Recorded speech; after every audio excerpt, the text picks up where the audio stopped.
Hey everybody, I'm Chris. And I'm Monique. Welcome to our channel. So we're here today and we're going to discuss the things that we learned when we went to the 2023 Sunbelt Ag Expo down in Moultrie, Georgia.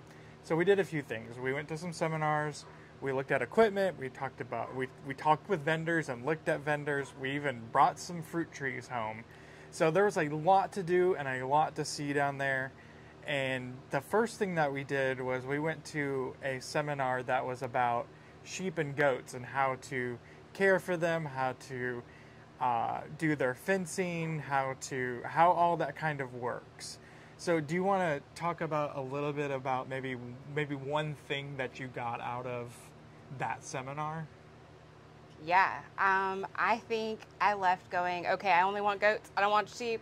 Sheep seemed like a lot of work after that thing, and I've been around goats, so goats feel a lot more familiar. But, you know, we talked about the fencing and that, you know, the electric fence and different options for them, and that felt overwhelming. The other thing that I think really overwhelmed me were the parasites that sheep can get, because you have to make sure that your forages are long enough for the sheep, and that's not exactly the same scenario with goats, because goats will eat up where sheep eat down. Mm-hmm. Yeah, that was pretty interesting. I didn't realize that goats like to eat more foliage off of trees than they do grasses, whereas sheep like to do grasses versus getting up on their hind legs and trying to eat the forages. That was very interesting. So what was the next thing? I'm trying to think of the next thing that we did. I know you went to some chicken seminars. I know we did some backyard seminars. Oh, one cool thing that we learned was in the garden area. Remember, we were walking around the garden area, and we were like, they have pressure-treated raised beds. And we were like, that's a big no-no. That is a huge no-no. We've always been told, don't use pressure-treated. You know, use cedar, use regular wood, and you know, shishugi bonnet, or, you know, burn it.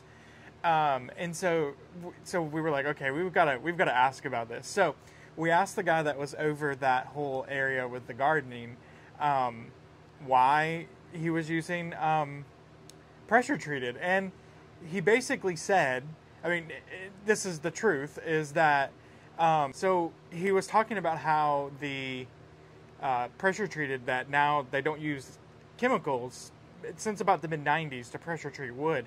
And there's a special stamp that is on any wood that they don't use those chemicals on. HT. HT. Mm-hmm. And so you can use that. So that was very interesting. We learned a little bit about bees, which we didn't really want to do bees. We can't do bees here on the suburban homestead. Our neighbor has allergies. Yeah. So we're gonna do bees. We're definitely gonna do bees in Tennessee. But we were kind of like totally against doing bees, but then I think we were a little bit converted after talking to that, and that bees aren't scary. They're you know, and they're very helpful. So that was really cool. And then that garden seminar that we went to, what was that one about? The first one? Yeah, the first one. Oh, I had like 7 on my list. The first one we went to... We met a very nice graduate of UGA that I think works for UGA, maybe the extension office. Yeah. She's got a master's degree in... entomology. Yes. So... She loved the bugs. She loved the bugs. Very awesome. Very awesome. Mm-hmm. And so we kind of learned about that and how bugs and bees and all that stuff will work with your garden.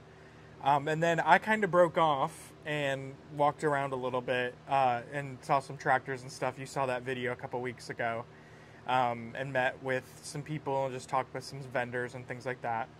And then did you go to do day 2 was more chickens, right? Yeah. You did some more chicken stuff. Do you want to talk a little bit about the biosecurity seminar that you went to? Yeah, that was a great one. So I went to a biosecurity seminar, and I thought that was really interesting because it's been kind of a word bandied about a lot in conversation, or you see it on the pages if you follow pages and stuff. And while, you know, everyone thinks, okay, fine, you know, we're not going to track germs onto our land, I think as crazy as this sounds, I was kind of shocked to realize the large amount of issues that can arise with chickens comes from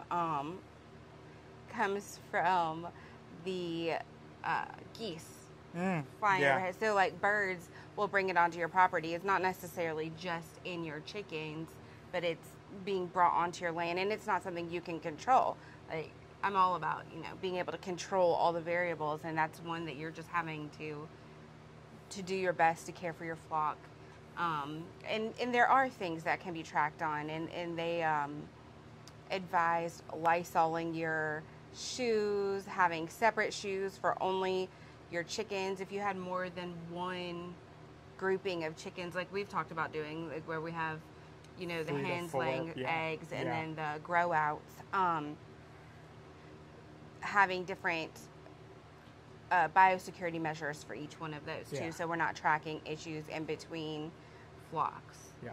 So on day 2 and 3, I went to some fencing seminars about age braces and woven wire, and learned about, gripples, and those are little things. I wish I had one. I did have one. I brought one home because they gave me one, but now I can't find it.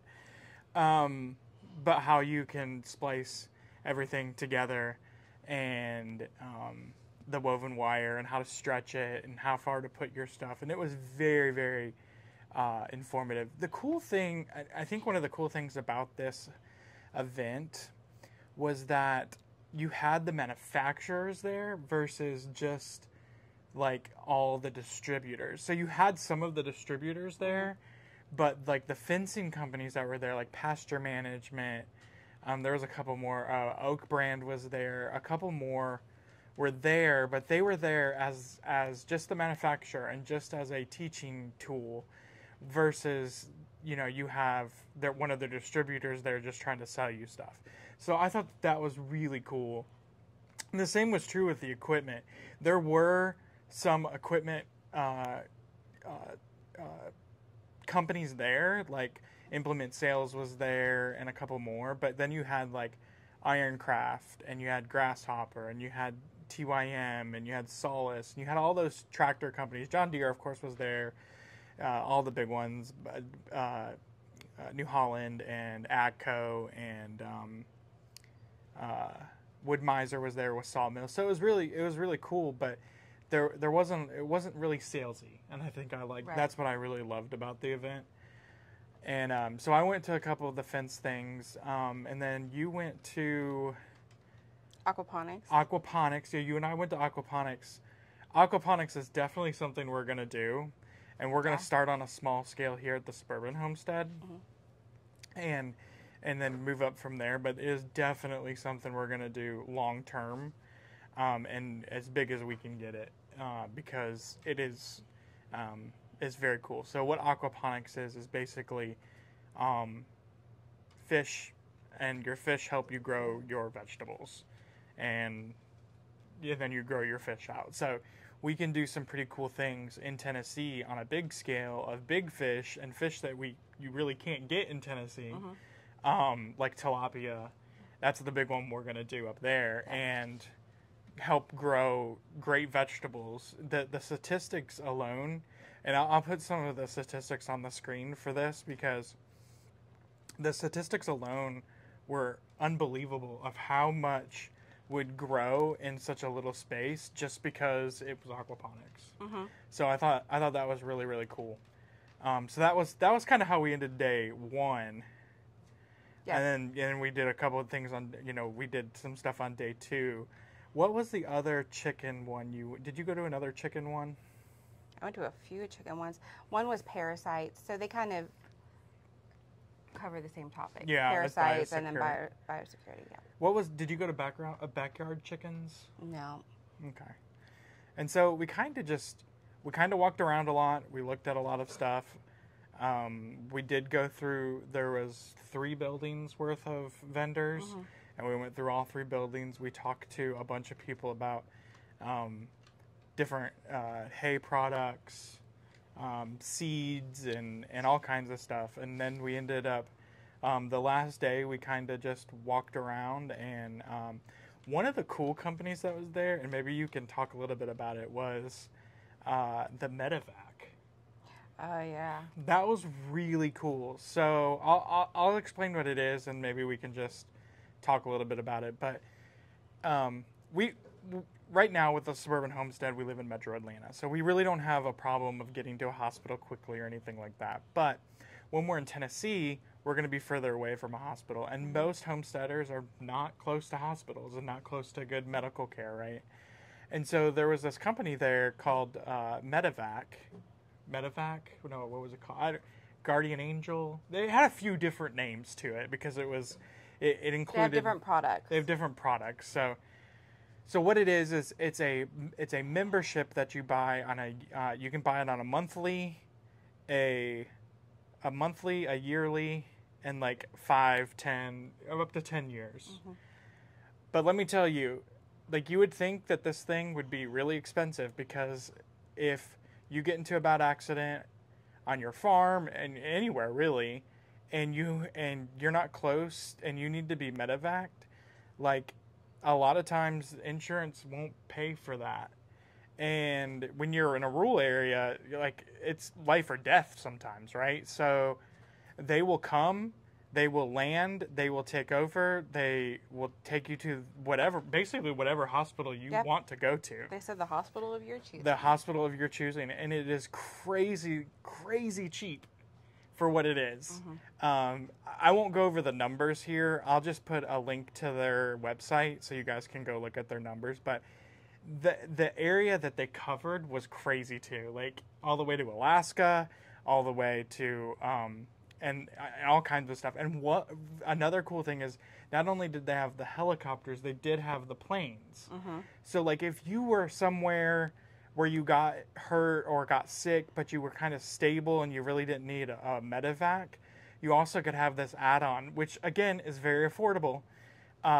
Then they would come and fly you in a private jet back to your hometown or wherever you needed to go. Wherever you needed to go. And what's cool is you could, and that wasn't just the United States. That was worldwide. Well, there was an add-on. There was an add-on for worldwide. So, like, if you traveled abroad, you could totally, like, do this. And you could do it for a month. So, just say you and your family went away for a month. I think she said you have to do it, you would have to sign up for it 30 days before you left. So, you'd have to do it for, like, 2 to 3 months or whatever, right? But still, again, very affordable. I'll put a link to their website in the description below, because it's unbelievable. So that was really, really cool. And then we kind of just wrapped up the day. We went and bought our plants. On the last day. On the last day, yeah. We went and bought our plants, and we kind of then headed home. So, I mean, overall, if you're in the Southeast, like, this is the place to be. In October. I'll put the dates for next year down in the description below too. But literally, it is probably it was one of the coolest events that I've been to in a long time, and it was so much bigger than I thought it was going to be. Oh my gosh, it was huge. I mean, we would leave every day at 3:00 and be exhausted, walked out. Yeah, I mean, it'd be so tired. We walked over 10 miles in 3 days. Like 12. Oh yeah, so we walked 12 miles in 3 days. It was crazy. But, like you saw in the last couple of videos, you know, the antique tractors were there, all the tractor equipment. We talked to a lot of vendors and everything, and it was just a really good time. So I'm going to leave you with some just clips of different things that we saw while we were there. So anyways, everybody, thank you so much for watching. We totally appreciate it. And if you have any questions about the Ag Expo, about anything about the rabbit that we have here... Because you've probably been Beatrice. Yeah, you've probably been wondering, well, she's holding a rabbit. What's the rabbit's name? So if you have, like, questions about meat rabbits, about quail. This one's not meat. Yeah, this one's not meat, but this is a pet. This one's a pet. But if you have questions about that, about meat rabbits, about showing rabbits, we're getting into that. So, you know, any of those kind of questions, and quail, please leave us a comment below. We'd love to talk to you about that or answer any questions that you might have. Yep. So, again, thank you so much for watching, and we will see you on the next one.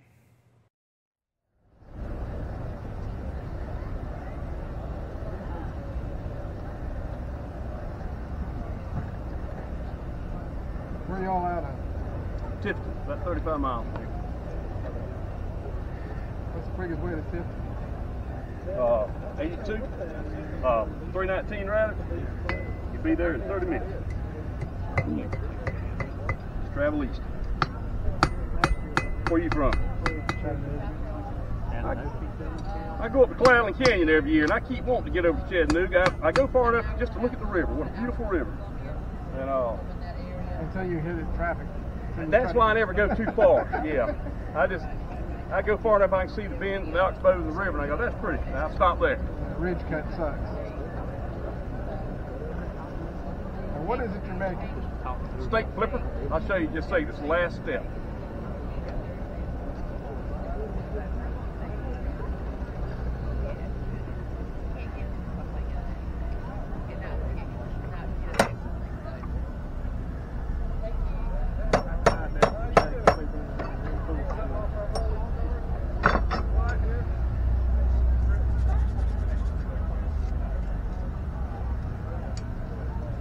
You can neuter somebody with that thing. Move eyeballs, all kinds of stuff. Cavities, teeth. Getting that mercury out of your teeth. Get mercury out of anything you want to get out of. Right. You get confession out of an innocent man with this. All right, here's how it works. This is my steak. It's not a very good cut of meat, but Oh, tough. chew. Chew. Like it ain't the first time you used it either. That's not. All right, you've been grilling for a while and you're ready to flip your piece of meat. Just look to pick it up and drop it. They really do work. Which one of y'all wanted it? I got one here. You saw how I did it? Yeah. That's it. All right, you charcoal or gas? Charcoal. Good man. He said gas, I was going to keep it. When you're through cooking, you always have those pretty coals for another 3-4 hours. Put it in there and clean it off. Oh, I was going to say, if you rub it down with cooking oil, throw it on the grill, do that every time. For about 4 or 5 times, and it's seasoned. It won't rust bad. Oh, you used to